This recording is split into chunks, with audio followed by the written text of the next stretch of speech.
Welcome to the Top 10 Gardener with Master Gardener Ken Lain. Gardening can be challenging, but with Ken's tips, tricks, and top 10 advice, you'll reap huge rewards. Now welcome your garden host, Ken Lain. And welcome to this week's edition of The Mountain Gardener. Your host, Ken Lain, here every week talking about the landscapes of northern Arizona. Oh, and this is some of the brightest flowering shrubs you will have all year are now not the most fragrant. Most fragrant seems to be spring. There's something about a lilac, jasmines, gardenias that are just magical. Now, we've got some repeat bloomers that are kind of like that. So there's a repeat blooming lilac that sort of does that again, but they're not as bright. The summer flowers are truly bright. Gardenia. There's a repeat blooming gardenia. It's beautiful on patios. I've got several. Evergreen shrub, stays about 2 by 2 by 2, always has this great fragrance, but the flowers are, the shrub is nice and glossy green. The flowers are just basically the size of a quarter. They're white, but there's much prettier flowers out there. I thought I'd mention some of the brightest ones we're kind of seeing in the yard right now. And one that I would say is probably the brightest of all of the shrub. Roses are always brightest. There's something about, they get fragrance, they get everything about them, but they're a little intimidating for folks. And so they're in a primary landscape shrub. But roses, I've quite a few roses. You should look at some of the shrub roses. Grace and Grits. This is a magical rose. Easy to grow. There's nothing blooms as long. It's got multi-toned colored flower. Shrub roses, the beauty is there's no care for them. You just you treat them like anything else in the yard, and they just bloom and bloom and bloom. They're great. They're not like your grandparents' hybrid teas where you got to really count back 3 nodes, cut it a 45-degree angle, and watch for the mildew. These shrub roses, they don't have any issues. They just bloom. And it does have a thorn. Things that have thorns, they really like Arizona. So roses do better here than anywhere else in the country, especially at this altitude, because it cools down. So they bloom longer for you. Let's say down in Phoenix or in the Midwest where they get lots of mildews and issues, black spot in the South. Here we don't have any of that. Just easy to grow. But look at your shrub rose, and specifically, look at that new Grace and Grits. And I think about it, that's a beautiful rose. It's got a slight fragrance. It's real easy to grow. Easy. But probably the number one most recognized summer shrub would have to be crepe myrtle nationally. So crepe myrtles have this bright fluorescent type of flower to it, and they're blooming now all around town. Now here, for you folks from Texas, those areas, you know who you are. You like your crepe myrtle trees. Now trees, you won't find crepe myrtle trees here, not like you do in the South. And it's because it gets so cold. We get this really violent cold in the winter that it resets them down to ground level. So it doesn't allow them to reach up to the heights, that 15, 20-foot height that they do other parts of the country. But they do form beautiful shrubs up to head high. They're just very nice and very pretty flowers. So all the ones you're used to, and then some more, do really well. One that's probably been around since I've been gardening the Prescott area, and I've got a few years on me. Rosa Sharon is starting to bloom right now. It's one of the hardy hibiscus that grows here. It's truly a magnificent flowering shrub. Again, gets up about head high if you really let it go. The really old specimens around town, maybe they're at 12 feet, something like that. Generally, folks keep them about head high, and they use them as hedges, accents out in that island where the driveway kind of goes around it. The backyard fence, it kind of softens all that hardware up. It's a great choice for out there. It's actually got a hibiscus flower. We've got probably 6 different colors, varieties, textures here, but they're all Rose of Sharon's or hibiscus. It's a hardy hibiscus.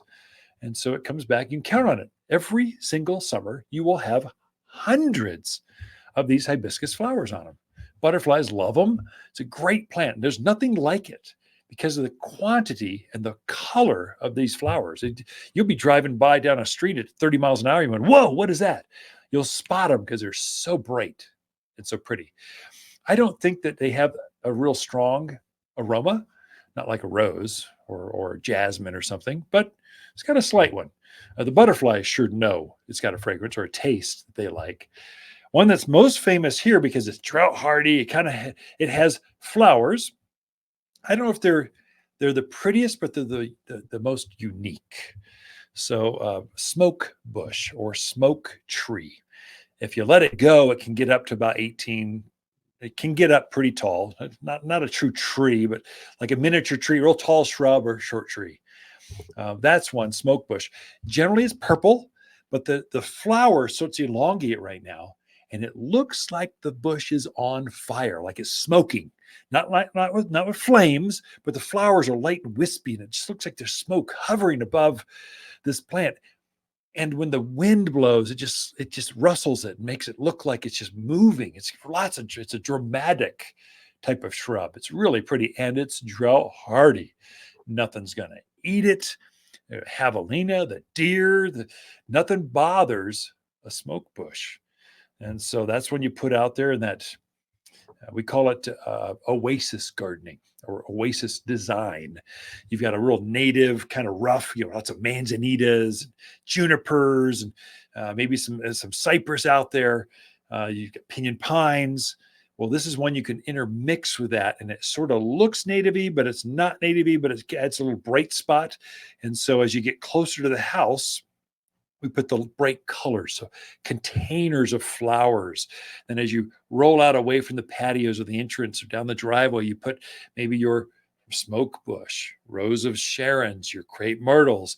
And then as you feather out into the surrounding soil, you finally get to the native types of chaparral kind of stuff. You folks with the bigger properties, we call it oasis design, oasis gardening, where all that high maintenance your vegetable gardens, the flowers are closer in where you can enjoy them and take care of them. And then as you work your design out further out in the landscape, you feather it or blend it into the native surrounding soil. Anyway, I can go on and on about design. I got whole classes on that one. In fact, in the spring, that's a top class. Saturdays we hold classes at 9:30, and that's a big one. If that design's your thing, keep an eye out for that one. What else is out there? Rose of Sharon, crepe myrtle, smoke bush. Another one, lavender. And there's a new euphorbia that's really, really interesting. So this is kind of perennial season. This June, July are just tremendous for flowering perennials. Perennials are those things that come back year after year. So you plant them once and you're done. They cost a little bit more, because they're typically 2-year-old plants or older. Some of your older plants can be 10 years old. So it might be the cost of a shrub or something, but basically they're a little bit more than an annual flower. Annuals bloom like crazy and they die in the winter. Perennials bloom like crazy for a bit and then they hide underground through winter, rest, and they come back for you fresh in the spring. Well, a euphorbia that's out right now is called Merlot euphorbia. Now, euphorbia, it's a big family of plants. There's probably 100 different plants. In fact, poinsettias are a euphorbia, a variety. Christmas poinsettias, that red plant. It's related to that genetically, but it's hardier than that. And so it's an evergreen perennial here. It doesn't go back, hide underground. It stays up straight. It loves growing here in the winter. And it's bright and cheery. It looks great in containers. Next to a raised bed, next to your patios or entrances. It looks fantastic. It's a vase-shaped plant up to about knee high. It's very pretty. The original was rainbow ascot euphorbia. This one's called Merlot, so it's purple. Rainbow ascot was golden or kind of a chartreuse color, and the two of them look really good together. And so that's a good perennial. It comes back every year. Another one sort of like that's from the herb family are lavenders and rosemaries. But lavenders have a bloom cycle, especially the English lavenders look really good this time of year. English gets up about 3 feet tall, kind of 4 feet wide, kind of a mounding shape. And hummingbirds and butterflies love lavender, and nothing eats it. Nothing eats the euphorbia either. So I know people are going to go, hey, Ken, what about the euphorbia? Do they eat that? No. Javelina don't eat it. I have personal experience. Rabbits don't eat it. I have personal experience. Same with lavender. There's a whole bunch of things that look really good. And this is when they like to be planted. They like to bloom, shine, and be planted in the summer months of the year. I'll be back with more tips, tricks right after this. Wondering why the grass is always greener on the other side? Well, it's probably because your neighbor used the all-purpose fertilizer from Waters Garden Center. Monsoon is right around the corner, and it's the perfect time to feed your plants. Waters all-purpose fertilizer is the only organic made especially for Arizona mountain soils. Don't buy a bunch of different fertilizer for your flowers, veggies, trees, or grass. This one does it all. The plants on your side will be happier, healthier, well, greener. Safe, natural, organic. Waters Garden Center in Prescott. You're listening to Garden Master Ken Lain, owner of Waters Garden Center in Prescott. Join his daily podcast for timely garden advice seasonally right for the gardens. Ken can be found throughout the week at Waters Garden Center in Prescott or through his website at top10gardener.com.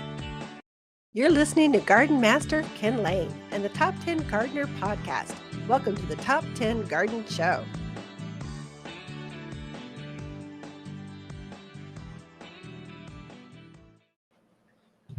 And we are back with Lisa Waters Lain in the studio. She comes each week with your garden questions. Just what are neighbors? What are your fellow gardeners talking about out in their gardens? And we try to share some of that knowledge. So welcome to the studio, Lisa. Thank you. Got a nice glow about you, lake glow. Lake glow, yes. Yeah, it's very beautiful up at the lake. The water is warm, as you can imagine. 82 degrees, 84. It depends on where you're at. 80s, low 80s. Lake Powell. You definitely want to spend time in the water. Yep. That's why you're at the lake.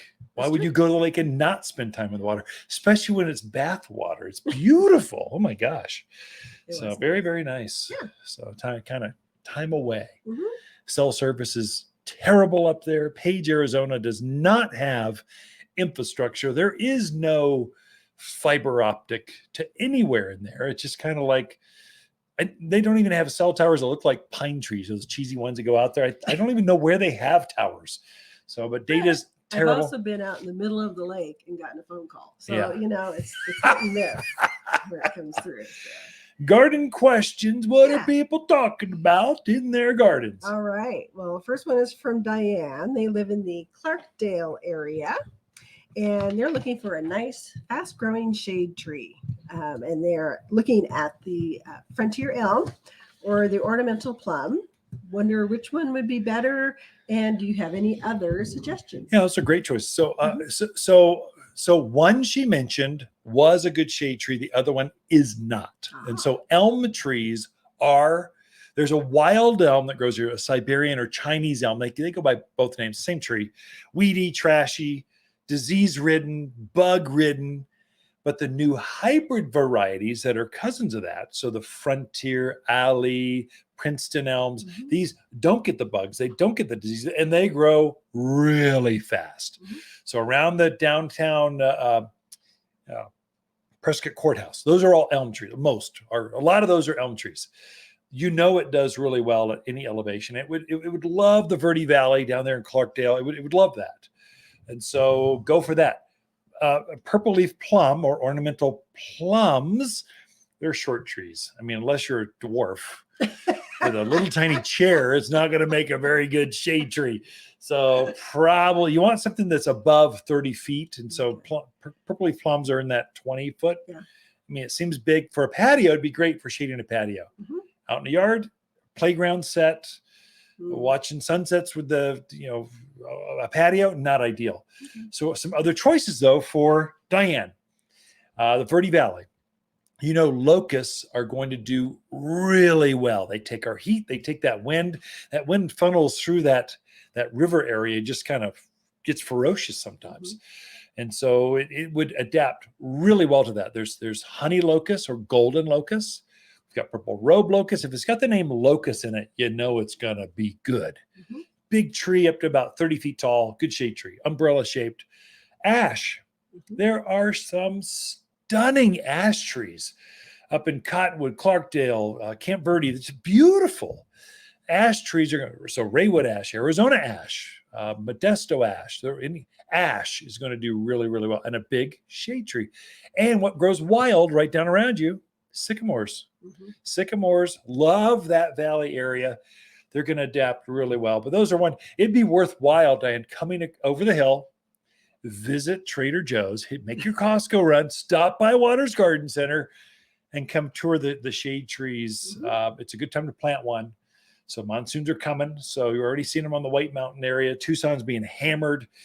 Coming back from the Lake Powell, we got rain in Flagstaff and just outside of Page. So that's that northeast of Flagstaff was getting rain. So the rains are here. Time to plant. Another planting season. So all right. Next question is from Steve in Prescott. He used a weed killer, Decimate, to kill out weeds in an area that he wants to put a brick patio in. So the weeds are gone. He's ready to lay, but he wants to know, should he put a pre-emergent down, even though he's going to do fabric underneath it? Should he also do a pre-emergent? And Steve just wants to go all marine. He's probably a retired Marine. So I'm going to nuke the whole thing and nothing. We will take over the beachhead. That's overkill. I don't think you need to do that much. So I think Decimate is the best weed killer you can use in the mountains of Arizona. It's way better than Roundup and way safer. It's not going to cause tumors or third head to grow. Doesn't have all those health issues. Yeah. It's like Roundup. I would not use Roundup. It's just too dangerous. I wouldn't use it. So, but Decimate, I would. And it kills faster. So that killed off all the weeds. You're going to put fabric down, probably a bed of sand. Then you're going to level it out. Then you lay your block. That's kind of the sequence to laying block. And hopefully it's level where the water will sheet at a 2% grade away from your foundation. All those things that you've researched already, Steve. But I think the fabric, if you've killed off the weeds, that's going to do it for you. You can. So in between the block, you're probably going to use some play sand or silicon sand or something to kind of lock all those block into place. It's a standard thing. Sometimes seed can come in and get into that sand and you'll have some weeds come up in between the block.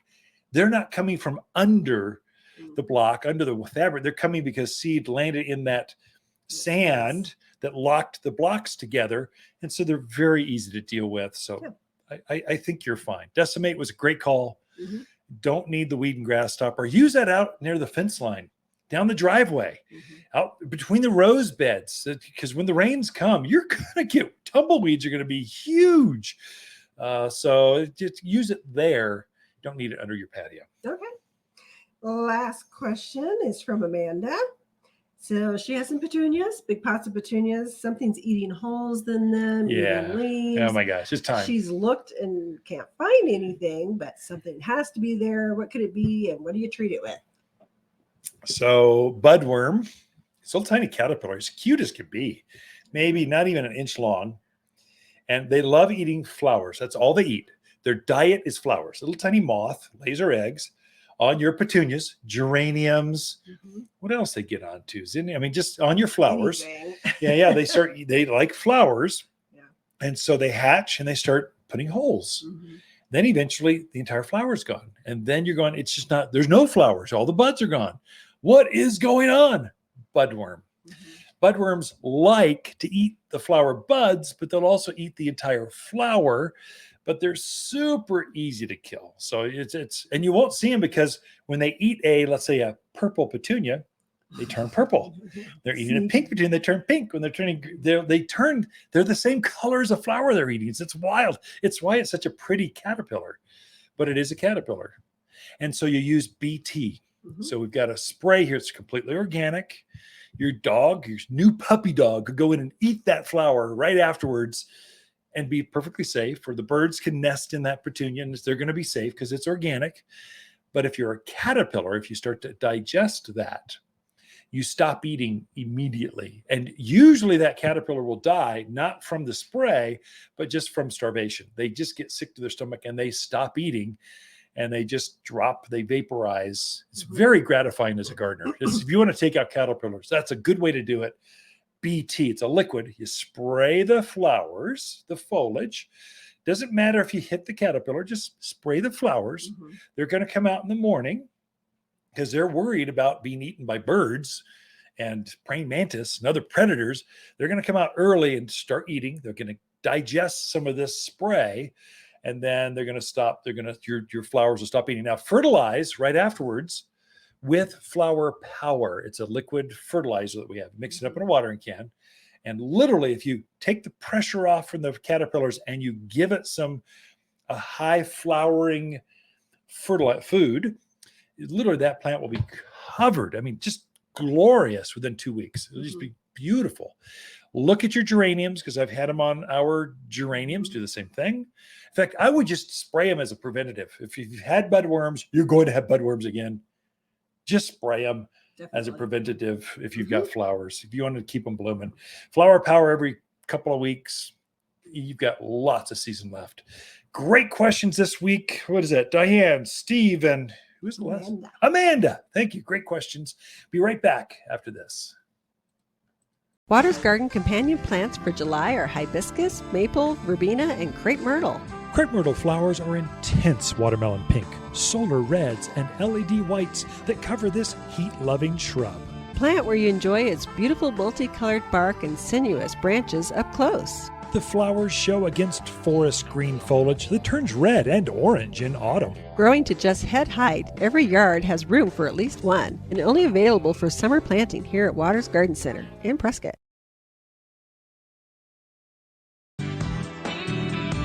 You're listening to Ken Lain, aka the Top 10 Gardener. Ken can be found throughout the week in Prescott at Waters Family Garden Center. Listen daily as he answers the top 10 questions of the week, streaming on Apple, Google, Spotify, or wherever you download your podcasts. You've tuned in to the Top 10 Garden Show with garden expert Ken Lain. Join the conversation daily as he answers timely garden questions. Email Ken a question directly from your phone to his desktop through the web at WattersGardenCenter.com. That's Waters with 2 T's, GardenCenter.com. Or visit face-to-face throughout the week where he can be found at Waters Garden Center in Prescott. Now welcome your host, Ken Lain. I had mentioned at the start of the show, the brightest blooming summer plants. As the monsoons hit, we start to get quite a few customers coming in and Ken, my driveway's eroding. The back hill's starting to slide away. Those rocks have got grooves going through them. What do I do? I can have a plant that goes in there that holds or makes that soil more stable. And so, there is a trick that makes that all go. And it's pretty easy because you get a nice, fast growing, low, but spreading plant. It quickly covers a lot of ground. And so probably the most popular varieties are cotoneaster or cotton Easter. Some Midwest kind of calls them cotton Easter, but cotoneaster, same plant. There's some varieties that are huge, not that one. And there's some other varieties that are just like it. There's a big family of plants. There's some big boys or giants, and there's some low-growing cute things. It gets maybe ankle high, but they spread out 6 feet. They get big, but they go sideways. And so look at Coral Beauty, Eichholz, Cranberry, Cotoneaster. These are different varieties. They're all available now. And the reason they're naming some of the berries is they've got a white flower in spring. All Cotoneasters bloom in the spring with this white flower. And then they'll put on a red berry. And then they've got this nice, thick, leathery foliage, which makes them very drought hardy. So you can put them in between rock piles and they'll creep in between the boulders and they'll take that radiant heat and they just thrive and they grow quickly. And once they get rooted, that soil is never going to move again, not in your lifetime. So even if they've been dead for 10 years, those roots are still there holding that soil down. And so a companion plant with that, I'd say maybe there's a couple of them, but cotoneaster, and then creeping rosemary. Surprising, more folks don't think of creeping rosemary. There's a low growing variety. It's called Huntington carpet that kind of creeps. It only gets ankle high, but it spreads out probably about 3 or 4 feet. One plant, 3 or 4 feet, and just tough as nails. Evergreen again. And animals don't eat these things. And so they're good choices. The original was juniper. I know they get a bad rap. But junipers, they grow wild here. And so you've got a good plant. There's some really hardy varieties. And here's the inside scoop of junipers. we're breeding our plants. These aren't random things that are started by seed. We got a bunch of misfits out there. That's what the contractors are buying. They just go down and dirty, cheap stuff over there. We're actually taking cuttings and taking an exact copy of the perfect plant. And all the junipers are going to be females, because females do not have the pollen, so they don't cause the allergies. So a good garden center knows what they're doing. You don't have to. You can give them a break. Junipers are a great plant for here, and they're really hardy, and you can get a variety that doesn't cause you allergies. And these low growing, buffalo junipers, Calgary carpet, they just say they're going to be blue and carpeting over. They're just so robust, so hardy. Animals don't eat them. They take the drought. They take the extreme winters. They just take it, and they grow like crazy, and they hold that ground solid. And so companion plants, a really good look is combining cotoneaster with ground covered junipers or creeping or carpet junipers. Oh, it looks really good, and they're very tough. One that's not thought of very often, but I think we should: vines. And so vines, we think of, I want it to creep up. I got to give it a trellis. I have it climb something. Not necessarily. They don't have anything to climb. They'll spread. And so the prettiest one, I was over at Yavapai College, and they used trumpet vine of all things. They like trumpet vine because it's drought hardy, checks a lot of the boxes. But it's a great plant. It's got a great big red flower hummingbirds love, and generally it will climb up 15, 20 feet. But if you don't let it climb, it makes a fantastic, a beautiful ground cover. You folks that they dug into the back of the hill to get your back patios back there now, and you've got this big rock face. Plant a trumpet vine. It'll actually grow up that face and cover it and look quite pretty. You'll have hummingbirds coming in to visit you in your private sanctuary. It's a great one. Of course, the number one selling of all the ground covers has got to be honeysuckle. Honeysuckle and it's Hall's honeysuckle specifically. That's the old-fashioned one, just because everyone knows it. I probably have 6 different varieties of honeysuckle here. The Hall's is fragrant. It's kind of a muted yellow color, but there's reds, there's lemonades, there's pinks, there's all kinds of colors. You can have fun with honeysuckle, and they're all equally as tough. They got a real aggressive root structure that holds the soil, but then the top growth kind of shades the roots, so it makes it very efficient on its water use. And so they tend to protect themselves. And so honeysuckle does really, really well, either as a climbing up a fence or as a ground cover. I think it's used more as a ground cover, holding erosion, that kind of stuff, softening up hillsides, than it is even up fences and that kind of stuff. But honeysuckle, look at that one. That should be top of your list. It's a good choice. And if you need help, take a picture, take a quick measurement, and we design more gardens or landscapes here in the aisles of the garden center. We can tell you how many plants you need, what the spacing. We'll space it right out there and help you. So we can help you. Just take a picture, bring it in. Okay, we'll be back with more after this.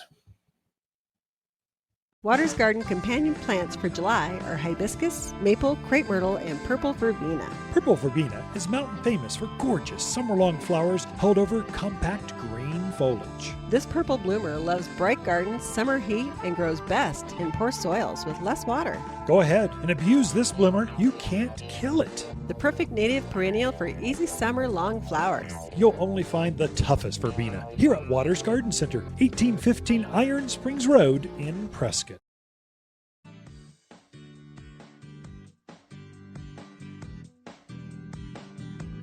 The Top 10 Gardener, your source for timely garden advice seasonally correct for the garden, guaranteed to make a difference in your yard this season. You've tuned in to the Top 10 Gardener with garden expert Ken Lain. Join him daily as he answers timely garden questions that are sure to make a difference in your gardens. Now welcome your host, Ken Lain.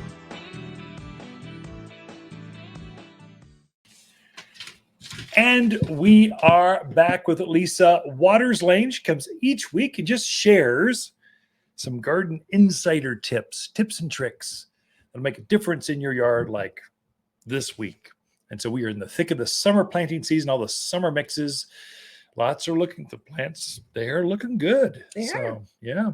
There's some plants that they love the summer, but they love it when it gets hot. Lantana, Yeah, it's growing like crazy. Yeah, so there's certain plants that crepe myrtles. The crepe myrtles are gorgeous right now, and they just love the heat. Yeah, Kind of like me. you, I'm a summer guy. I like the heat. I'd rather be cold. I'd rather sweat than shiver any day. It's true. We call him the lizard. Oh, You just like it hot. At least I'm not the rat. And I'm like, where's the air conditioning? Yeah. Yes, but some of our plants are like you. They like it nice and hot. So some of our earlier plants that we've put in some of our containers are just, they're showing the stress of the heat. I did pull some, I think some violas out. They were just too heat stressed. They just, okay, you're out of here, guys. We're done. You're bringing us down. Yeah. So some ones you can put in right now that really love the heat. So this one's Penta. Pentas come in white and red and lavender and pink and just all kinds of wonderful colors. Loves the heat. It's actually a very heat resistant It's got a plant. cinnamony kind of smell to it. It's got a definite Maybe that's why it's it's light. animal resistant. Well, it could be. Yeah, that's true. Butterflies sure like the taste yes. of this. Oh It's my gosh. Very much a good butterfly attracting plant. So definitely a good one. So pentas they grow about, I don't know, a foot tall, kind of vase shaped. They've got bulbous flowers that kind of hover and float above the foliage that butterflies think are landing pads. Right. You will have more monarchs, more swallowtails, more painted ladies, more any of the pollinators, the butterflies especially. They are going to love this particular Penta, P-E-N-T-A. And it's going to bloom now through first part of November. And then it finally goes, I'm done. Once those flowers fade, you trim them off and you'll get new buds setting almost immediately. So it's a good continual bloomer. Likes the heat. Another one of my favorites is Portulaca. So this one is a double flower Portulaca. This one does not show well on camera. Well, So that is pretty. I'm just trying to show a bloom. Oh, If you can gotcha. See the bloom, it's more than just a little single bloom. It's almost like a little ball at the end of the flower stem there. And they're another one, very low water usage, but boy, you put them in a hot spot. Yeah. And they are happy as can be. It's like a rock garden. You put them in, they were like spread in between they'll take the radiant heat and just thrive in that. I mean, not just hot, crazy man hot. Right. Yeah. Right. Great in containers or in the ground.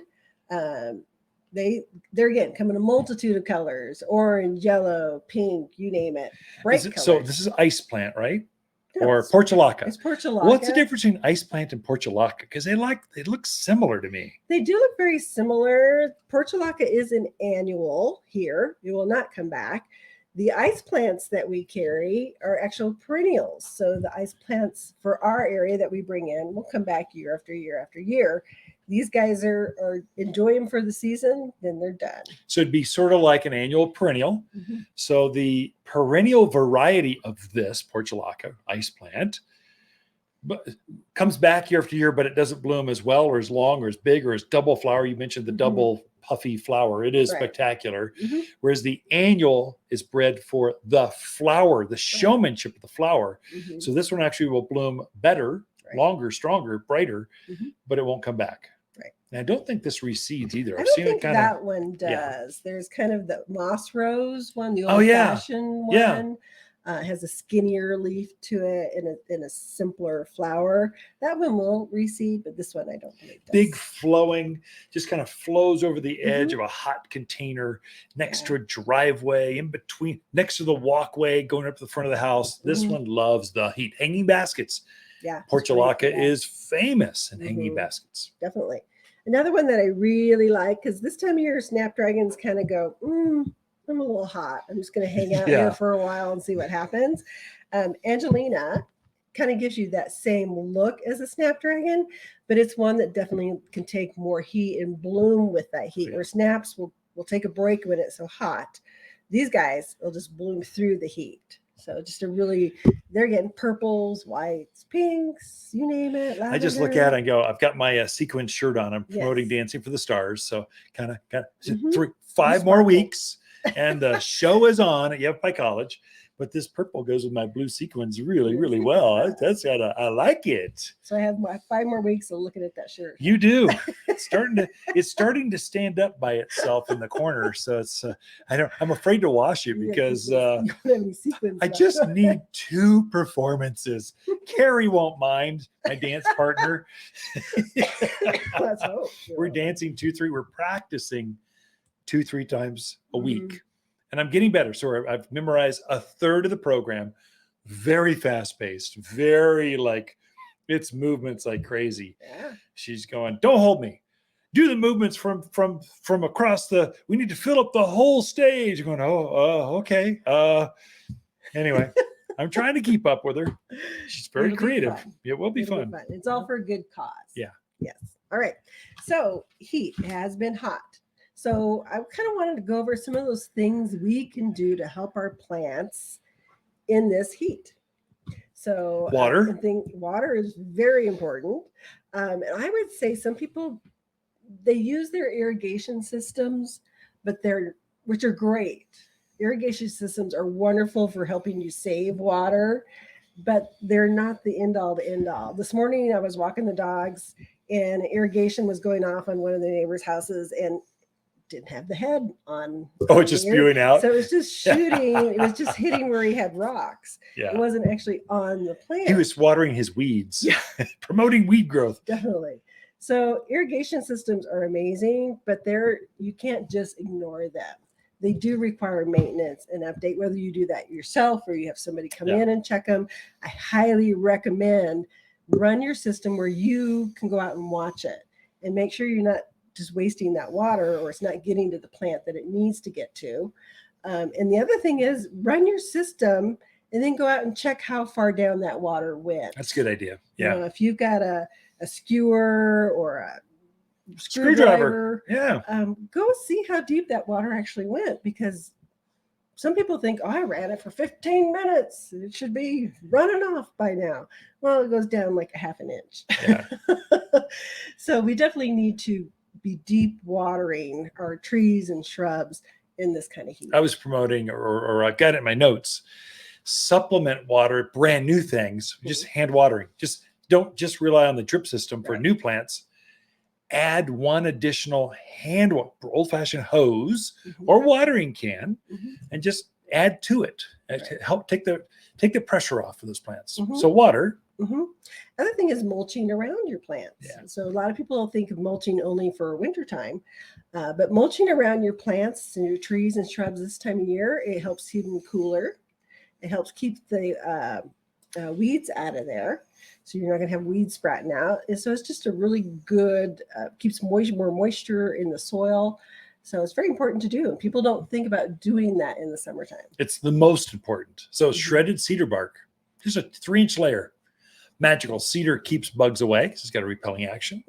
It keeps the sun off the soil so the sun doesn't burn the soil. And then it keeps moisture in. It does a lot. Attracts worms. All the beneficial stuff. So it does a lot of, they like the organic matter. They're going to go, I'll help break that down. That's kind of their job. And so then they aerate the soil and they break down the compost. Yeah, it's all good.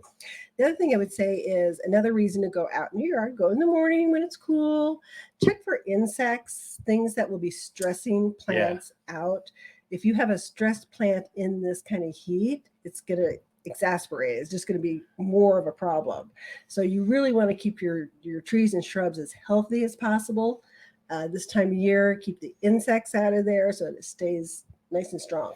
I would say too, I'm seeing quite a bit of webbing. So webbing on Indian hawthorn, apple trees, I've seen ivy, they're on everything. That's spider mites. So if you have spider webs on a plant and don't see spiders, they'll be obvious, they'll be big, and there'll be other dead things in the spider web with them. Right. If you don't see that, that's spider mite. They are super bad for plants. They just strip the tissue right off of it. Don't let them kill your plant. They'll kill it. So spider mites are bad. So yes, they are. Well, Lisa, we're out of time. So thank you for some insider tips. Ken and Lisa Lain, the Mountain Gardeners. Be right back. We love our plants as much as the gardeners that plant them. Like a spa day at Waters Garden Center, plants are never stressed out. They're bathed in soothing music and treated daily to an organic diet. Even the birds are happier at Watters. We love our plants. You'll see them grow better, thrive, and be glad in your backyard. Watters Garden Center, 1815 Iron Springs Road in Prescott.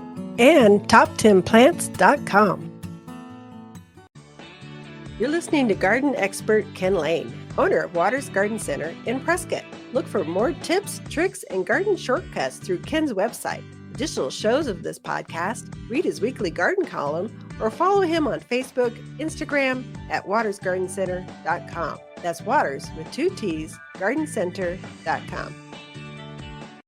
Welcome to the Top 10 Garden Show with Ken Lain. Listen to Ken's tips, tricks, and garden shortcuts guaranteed to make your gardens more beautiful than ever this year. Now welcome your host, Ken Lain.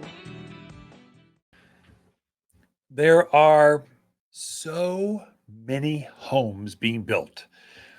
Just like and they're tighter than ever. I mean, they're packing these homes, just stacking right on top of each other. And privacy is kind of a big deal. So how do you have this exclusive kind of a backyard secret garden? That's what we all want. I mean, my backyard is stunning. I've kind of screened off certain houses. I want to see your rooftop. I don't want to see you on your back patio. I don't want to wave to you from my deck. Front patio, when I'm working in the garage, yeah, I'll come out and say hi. But my backyard is my sanctuary. And so I've screened it off so I don't see that many people. I can be in a hot tub. I can swim trunks are an optional thing because it's so private. It's so excluded. You just kind of, you just don't have that. Am I going to see the neighbors through their dining room window? And so there's certain plants that are better at that than others. I thought I'd break it down into 2 types of plants. One, these are big, fast-growing, evergreen, ever thick plants. One are upright evergreens.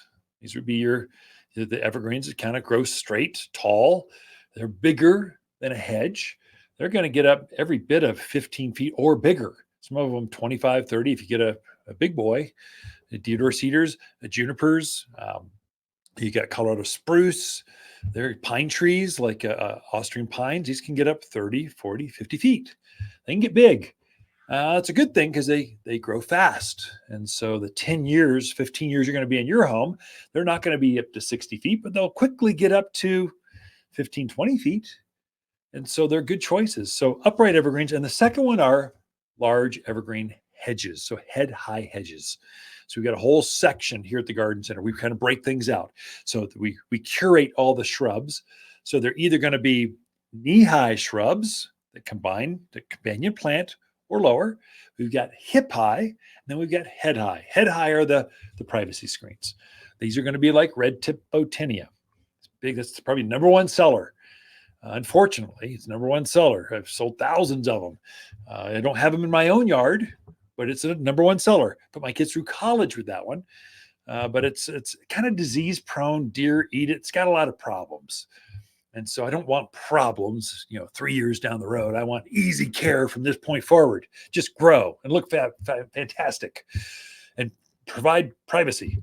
So I personally use red clusterberry cotoneaster and a native called silverberry, or Elaeagnus is the botanical name. Ellie and Agnes, put those 2 names together. It's Elaeagnus. That's botanical, but the commoners call it silverberry. It's a beautiful evergreen shrub, gets up easily, well above head height, probably 7, 8 feet tall, equally as wide or wider, thick, thick, thick. You're not gonna walk through it, see through it, and it's a native. So it's got this. You get it up to size, and you never have to care for it again. I mean, it's that tough. There's 2 varieties of silverberry. There's a gold-edged one, which is very bright. I use that one myself because I've got some bigger trees in the backyard. I've got some dark fences. It's darker. And that gold just pops against the dark colored rocks and the dark fences. It looks quite striking. The native one is kind of blue color. And I'm in the chaparral area, so junipers and manzanitas. There's a lot of native blue already, and I just didn't want more blue. I wanted more green and gold, and so I planted the gold one. And so that's for me. red clusterberry cotoneaster is probably the fastest, most aggressive head-eye hedge. It'll easily go up to 12 feet if you let it. A lot of folks would tend to hedge it down. And if you cut on it, it gets even fuller, thicker, faster. And so it's got a white flower in the spring, which turn into clusters of red berries, thus the name red clusterberry cotoneaster. Very aggressive grower. It kind of looks like pyracantha, which would also be in the list. But pyracantha gets a bad rap because it gets so many thorns. The other name is called firethorn. If you get near it, it'll bite you. So if you're ever hedging that one, wear thick leather gloves and a protective suit. It's pretty aggressive. It's when it has orange berries on it, you just pick them off as a kid and throw them at each other. Or maybe that was just me. I don't know. It looks like pyracantha, but it doesn't have the thorns. And I think the berries are prettier. It has more of them. It has a softer, kind of more natural look to it. So cotoneaster is the one I like myself. And deer, rabbit, elk, personal experience, elk will not eat cotoneaster. It's a great, great choice. And so are there others? Those are the ones that come to mind right away. Let's go with the upright evergreens. These are going to be your tree kind of things. And so the number one that you Californians love, Italian cypress. I want a pencil that grows in the yard that goes to the moon. That's what I think. It looks kind of like a cemetery sometimes, but in a tight space, the homes are so close together. Maybe that's a good place with that property line. I want some privacy on the second story bedroom window because I'm looking out. We're looking bedroom to bedroom. Well, you could use Italian cypress for that. I think there's better choice. I like sky pencil, juniper. I think it grows easier. Same shape. It's greener, but junipers thrive more here. And there's a bug. There's an insect called a tip borer that gets into into Italian cypress. So it could be a little bit of maintenance issue, whereas the junipers don't have that. So if I had to choose between the two, I would advise my friends going, hey, junipers they're kind of native here. Look at that one. So it's a better choice and it grows just as fast and probably less maintenance for you. But that's a good one. The number one, the one I used myself, I guess I got a number one seller. Number one seller is Arizona cypress. It's number one. I sell dozens and dozens and dozens or more of that one, different sizes. I've got huge models. I've got little kind of cute ones that will grow into huge models. This is a native plant. It grows wild down towards Skull Valley. A lot of the junipers you see aren't junipers. They're Arizona cypress. And the only way I can tell the difference between the two, Arizona cypress puts on a little tiny pine cone about the size of a golf ball. And then junipers put on berries about the size of, I don't know, they're much, much smaller. And so that's, you can tell. And so Arizona cypress grows very quickly to about 25 feet by 12 foot wide. Very, very fast growing. So probably one of the fastest of all the evergreens. It can be too big for some of the smaller yards. 25 by 12, that's a lot of real estate. But it grows fast. You folks in the bigger yards, it's a good choice for you all. Arizona cypress. What I used, it was too big for my yard, Arizona cypress, and I didn't want blue. I was trying to get complementary colors to my native blue that's already in the yard because I'm using the native landscape that's there to my benefit, so I don't have to replant, but I'm adding to it. And so I needed more green. For me, I used Spartan juniper, which is it's a juniper variety, but it's very bright green. I mean, like not Kelly green. I'm a man.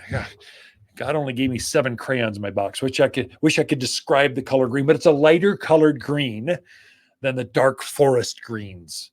And so it just pops. I use that in the front yard to create this private courtyard. It's got this little fountain over there. It's got flowers everywhere. You just want to sip your tea, have another cup of coffee on the front patio and watch the hummingbirds just delight flying around. It's a magical place. And it's the Spartan junipers that made it so exclusive, fun, private. The birds just love it. But this is an upright evergreen. The trees, they've been in for probably 5-7 years now. They're probably 10 feet tall by 6-7 feet wide. So you could, about as wide as your hand, but 10 feet tall. And so I've got them zigzagged in the front, maybe 7 of them. And it's a solid wall of green. It's just exactly what you want with the privacy screen. It's that. That stuff, getting the quantity right. So many folks don't plant enough. They're thick enough. And so they never accomplish that privacy. And they always feel exposed. That's where you need to talk to professionals. We can help you get that right. It's all mathematical. So there's a zigzag pattern. And then basically you take the ultimate width, you divide it in half, and that's how many. Then you anyway, I don't have time to describe it here, but take a picture, a quick measurement. We can help you design this stuff so you get enough, the right quantity, so it accomplishes what you want. Frequently, you need one more plant. So I'm telling you right now, pay the extra $100, get the big one where it's offensive, and then you put enough of them in there. We can help you with that. Anyway, more for you right after this. Got to take a quick break. Waters Garden companion plants for July are hibiscus, purple verbena, crepe myrtle, and sensation maples. Sensation maples grow fast. The spring leaves erupt with soft reds. They quickly mature to a refreshing green for summer-long shade. Autumn, it unleashes a brilliant display of red leaves. Where this maple really shines is in the areas with challenging garden soils. The picture-perfect tree to line driveways or shade a patio. You'll only find Sensation maples here at Waters Garden Center in Prescott.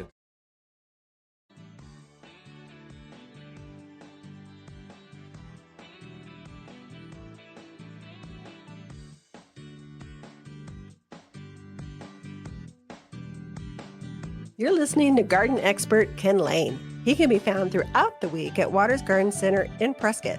Thanks for tuning in to the Top 10 Garden Show. You've tuned in to the Top 10 Gardener with garden expert Ken Lain. Join him daily as he answers timely garden questions that are sure to make a difference in your gardens. Now welcome your host, Ken Lain.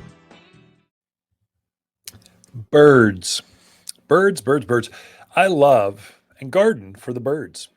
I've noticed one plant they really enjoy, especially the smaller finches, sparrows, little things. And they really, really like my sunflowers. And they're not after the flowers, they're after the foliage of all things. I don't know what it is, roughage, whatever. And 2 things I notice. They love my sunflowers. I've got a Sunbelievable. I've got 2 of them in one container. There's this beautiful, magnificent sunflower. It's probably got 24 or more flowers. It's forever putting flowers on. It's claim to fame. Sunbelievable. It's like unbelievable sunflower. The reason it's claim to fame is it's claimed to have 1,000 flowers in one season. So it's an annual, it's a sterile variety. So most sunflowers grow and put one sunflower on, it focuses on the seeds, and then it never blooms again. Not this one, because it's sterile. It's not focused on seed, it's focused on flowers. And so it just continually pushes up hundreds of flowers. I mean, it's really good. I planted it for the beauty of the flowers, but I noticed my little finches and things, they love the foliage. And so they're skeletonizing a few foliage. No, it's not bad. Actually, you're so focused on the flowers, you don't even notice the foliage is missing, but they really like it. You'll see 10 birds kind of fly all over this, kind of peck around and kind of flutter around. They're always so nervous and so cheerful in the morning when they sing. And so if you want to attract more birds now through, let's say, middle of November, look at the Sunbelievable sunflower. I really do find it good. The other one that attracts the hummingbirds more than the smaller finchy kind of things, but hummingbirds are like magical. They really, really, really like the autumn sage right now. So I'd trimmed mine back maybe 3-4 weeks ago, fertilized it with some flower power. I kind of encouraged it to flower more. And now they are all in full glorious bloom. And the hummingbirds just think that's the greatest thing ever. So they're bickering over that one. I've got blue, red, pinks. We've got some other colors that are purples, but in my own yard, I've went with the blue, which is a brand new color, and reds are the number one sold. I wish I could trade them out, but they're just so glorious now. Autumn sage blooms, grows for about 8 to 10 years, and then they kind of fade and get this mangy look. And so I'll replace them every, 7-8 years or so. When they start to look bad at all, I pop them out because they pop out of the ground, really put a new color in. But for now, I'm committed to red. But if I had to do it over again, I really like that purple. It's called Ignition Purple Autumn Sage. It's kind of striking. I like that one. And then lantana. They are all over my lantanas. Now, I've got perennial varieties, annual varieties. I've got a lot of lantana because there's nothing that blooms like them in the summer. Summer heat. I mean, just think hot thoughts.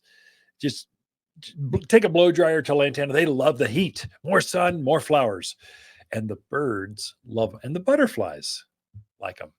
So there's a lot of different things. My best tree that I notice, mimosas. They love, or silk tassel tree. So it goes by a couple names. It's this umbrella-shaped tree that grows up maybe 25 feet tall, kind of 20 feet wide. Great big umbrella shape to it. But the whole top of that tree is covered in pink flowers. And so they just, and I put it there because the canopy would grow up to about where this 1.5-story deck. It's way up in the air. In fact, I'm looking down over the gardens. It feels like I'm in a treehouse or something.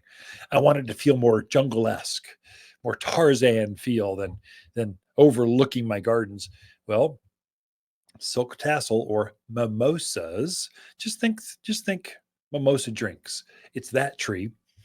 And it does do what I wanted. It brings all that activity. The top canopy of that tree is right there where you can reach out literally and look and touch. The swallowtails, the monarchs, the hummingbirds, they all love that. And so there's a lot of great choices. You're in the peak of the planting season. I think you can easily put in more plants, easily. And if you don't quite have it pretty enough, you don't have enough birds, you don't have enough, you can still plant this unbelievable. You can still put lantanas and lavenders and trees. You're coming into the tree planting season right now. So a great time. Come talk to us. Come visit. Say you heard the show. We love talking to fans. Waters Garden companion plants for July are hibiscus, purple verbena, crepe myrtle, and sensation maples. Sensation maples grow fast. The spring leaves erupt with soft reds that quickly mature to a refreshing green for summer-long shade. Autumn, it unleashes a brilliant display of red leaves. Where this maple really shines is in the areas with challenging garden soils. The picture-perfect tree to line driveways or shade a patio. You'll only find Sensation maples here at Waters Garden Center in Prescott. If you want a more fruitful garden, increased success in landscape that just feels better, then tune in daily to the Top 10 Garden Podcast. Years of tips, tricks, and garden shortcuts are guaranteed to make your gardens nicer than ever. Listen to this podcast or read Ken's weekly garden column by visiting WattersGardenCenter.com. That's Waters with 2 T's, gardencenter.com. Thanks for tuning in.